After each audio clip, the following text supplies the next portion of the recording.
Hello, I'm Camelia and you're watching KiniNews. Zaid Ibrahim wants the government to consider including a pardon for Najib in their agenda. He said this was for the sake of the people. Zaid Ibrahim has called on Prime Minister Anwar Ibrahim to free former Premier Najib Abdul Razak. He said this was for the sake of the people and for the unity government to win in the upcoming state election. In a post on Twitter, Zaid said although Najib was found guilty in the scheme of things, 42 million ringgit is a small change. Elaborating in a video uploaded to his Facebook account, Zaid said UMNO is currently weak and only Najib can help the party win and assist them in the polls. Saya mahu melihat Datuk Anwar ni menjadi Perdana Menteri lama. Saya mahu Madani berjaya. Jadi kalau kita nak berjaya, kita kena buatlah tindakan seperti ini supaya membolehkan Datuk Najib keluar berkempen. Kalau tidak nanti kan Madani terjejas pilihan raya ni. Zaid added that many would say that he condoned corruption, but this was not the case. According to him, it was the same as supporting Anwar's pardon so that he could be Prime Minister. Zaid said corruption will never end, but if Anwar is already taking strict action against it, calling for Najib to be pardoned will not be a problem. Zaid added that Anwar should flip-flop and consider including the pardon for Najib in the government's agenda. Home Affairs Minister Saifuddin Nasution Ismail has revealed that Zahid Hamidi received special permission to visit Najib in prison recently. Deputy Prime Minister Ahmad Zahid Hamidi was given special permission to visit former Prime Minister Najib Abdul Razak in Kajang Prison recently. This is according to Home Affairs Minister Saifuddin Nasution Ismail. Saifuddin said this while addressing procedures related to special permissions for prison visits. Speaking to reporters in Parliament, Saifuddin said the prison's Commissioner General, who is the only other person authorized to issue permissions for visits under the prison's regulation, had notified him about the visit. Ketua Pengarah Penjara maklumkan pada saya tahu, kemudian prosedur seterusnya diberi oleh KP Penjara lah.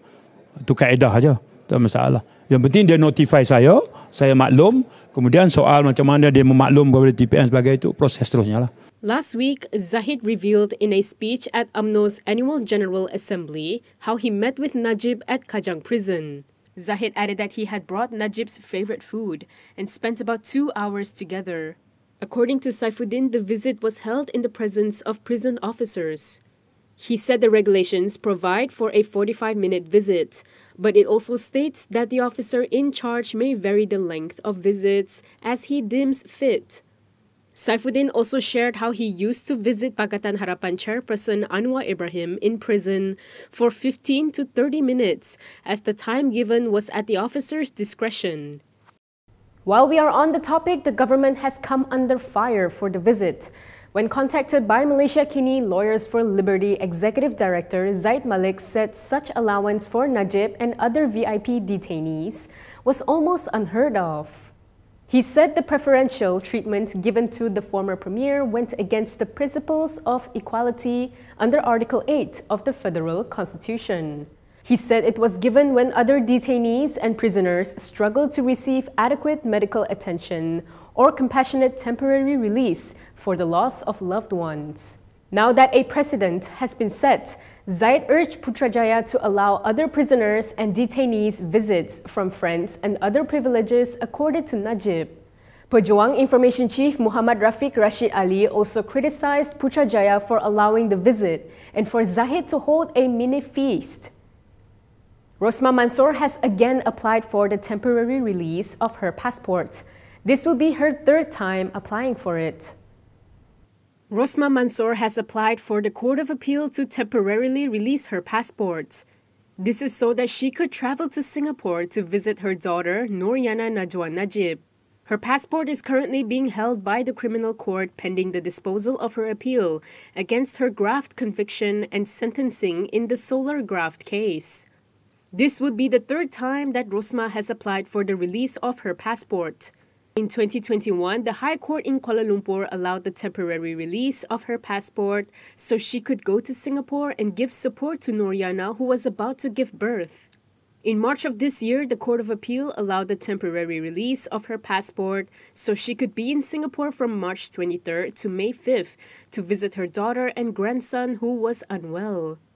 According to the latest application, Rosmah is seeking a temporary passport return from June 6 to July 7th this year so she could visit Nuriana, who is residing in Singapore with her husband, Kazakhstan national Daniyar Kizikbayev. In her application, Rosmah said she had never failed and or been negligent to attend court mentions and trials without reasonable explanations and or excuses. She also pointed out that the court had on the previous 2 occasions in 2021 and in March this year allowed her similar applications, which also did not raise any objections from the prosecution. According to the application, the matter is fixed for a hearing before the Court of Appeal tomorrow.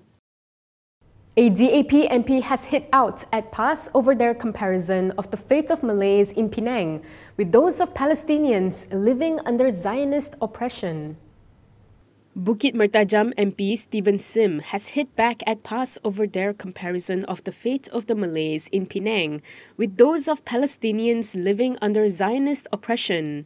In a post on Facebook yesterday night, Sim denied the claims and said that PAS was using suspect data to create a negative perception of the Penang government at a time when they are continuing efforts to ensure a fairer development in the state that leaves no one behind. He said the Penang government has upheld the precepts of Islam in developing the Malay community by eradicating poverty, boosting youth participation in science, technology, engineering, and mathematics education. According to Sim, the state government was also focused on creating jobs in high-value sectors, building affordable housing, and supporting housing rights of villages. In addition to this, Sim said the state government set up Wakaf Pulau Penang Sendirian Berhad in 2018 to develop Wakaf land in the state, and it now manages development projects totaling nearly 1.5 billion ringgit in gross development value. He said PAS doesn't seem to care about the Yang di-Pertuan Agong's repeated decrees not to play on religious polemics and racial sentiments, and will do it for the sake of their narrow politics. He added that the slander from PAS and its extremist thinking should be rejected by all harmony-loving Malaysians. Sim said the focus should be for Malaysians to unite to redevelop the state and nation after the pandemic, so all Malaysians, regardless of their race and religion, can savor the nation's prosperity together. Recently, PAS had claimed that Malay land ownership in Penang is only 27% and that the state government had carried out systematic seizures to take over areas that were originally predominantly Malay Muslim. PAS compared the situation to Israel and Palestine, where Israel took control of Palestinian land. PN had recently claimed that 10 UMNO warlords would join the coalition soon. According to a report, 3 of them are from Johor. The 3 of 10 UMNO warlords who are allegedly joining Perikatan Nasional are from Johor. This is according to a report in Sinar Harian which quoted an anonymous source. The source said the 3 were influential and once held important positions in UMNO.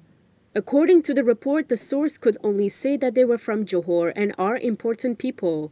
The source said that this is why they are called warlords and added that they would announce their entry soon. Previously, PN Secretary General Hamzah Zainuddin and Bersatu Information Chief Razali Idris had claimed that 10 UMNO warlords would join PN soon.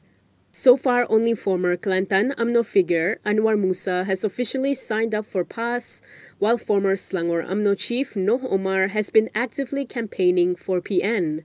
Bersatu is also in the process of poaching former UMNO youth chief Khairi Jamaluddin.